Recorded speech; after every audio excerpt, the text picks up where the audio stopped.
troops, this is how it's gonna go. Last time was a bit of a disappointment. You all know the expectations. I was very clear about the expectations, but somehow some of you got a little bit out of line. It got a little crazy, okay? Just gonna remind you, I expect you to do your job well, and do your job all the way through. Mama didn't raise no quitters. In fact, if you're thinking about quitting, you might just go ahead and do that right now. Save me a little bit of time, and I'll get somebody who's gonna go ahead and do the job. Now, I know some of you were not here last year. Let me just remind you what happened.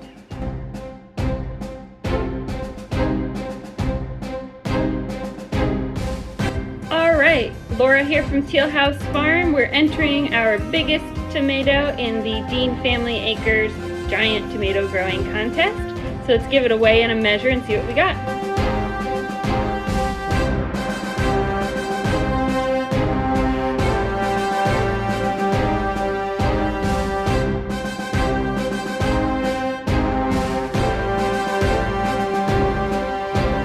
I expect more from you,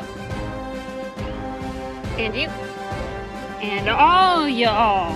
So stop slacking, let's get to work.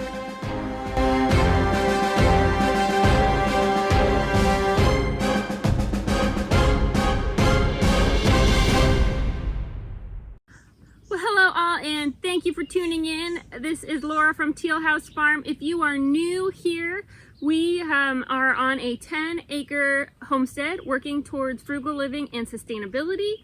I am the mom of 6. They're all 9 and under, and my husband Sam is also here on the homestead with us, and you will see him from time to time. He does most of our animal husbandry type jobs, and I, along with a lot of help from the kids, do all the garden and all the canning and a lot of the in-the-house type stuff.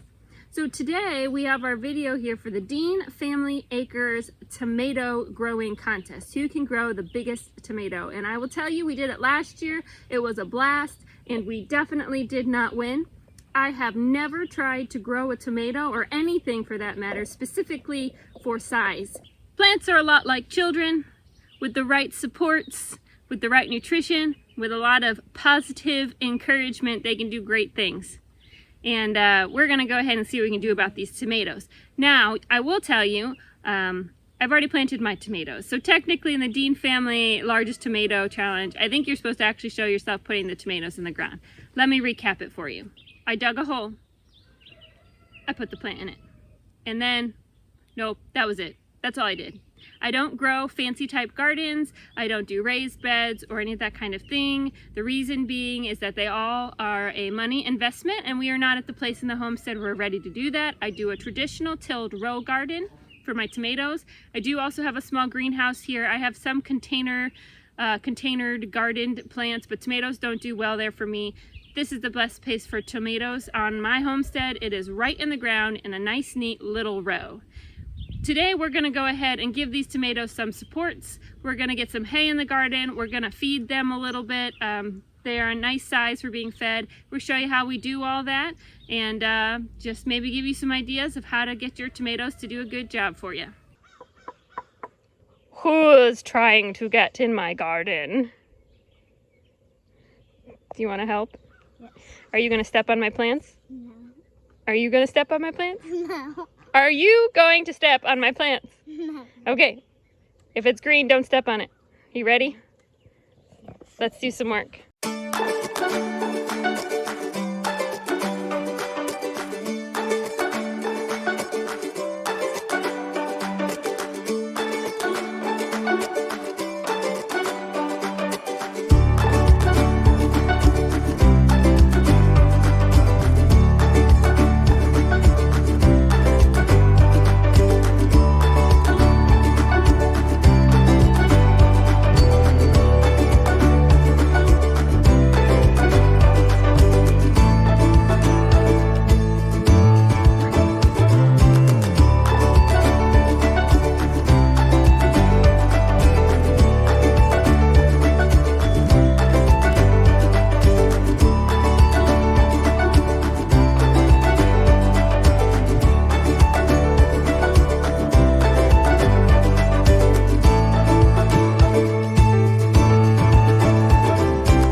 See if I can get it in the shot. So we just a refresh. I had the girls sprinkle, the older girls, because I know they'll be careful. I had them sprinkle just a tiny bit of 10, 10, 10 around the plants. Now, I'll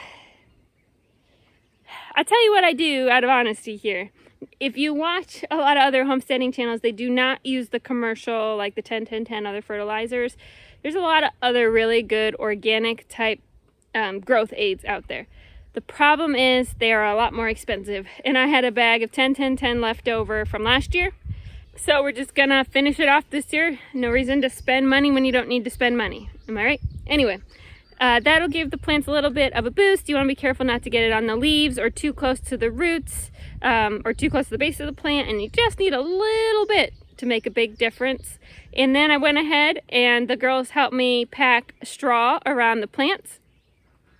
I do not use straw in the whole garden. I just use it around the plants, and then I leave empty rows. The reason I do that is just because, again, it gets expensive covering the whole garden like that, but it does really help with the weeds. So by doing it around my different plants in my big garden, I just have to weed the long straightaways between the rows, and everything else stays pretty much down. So it just makes it go a lot faster.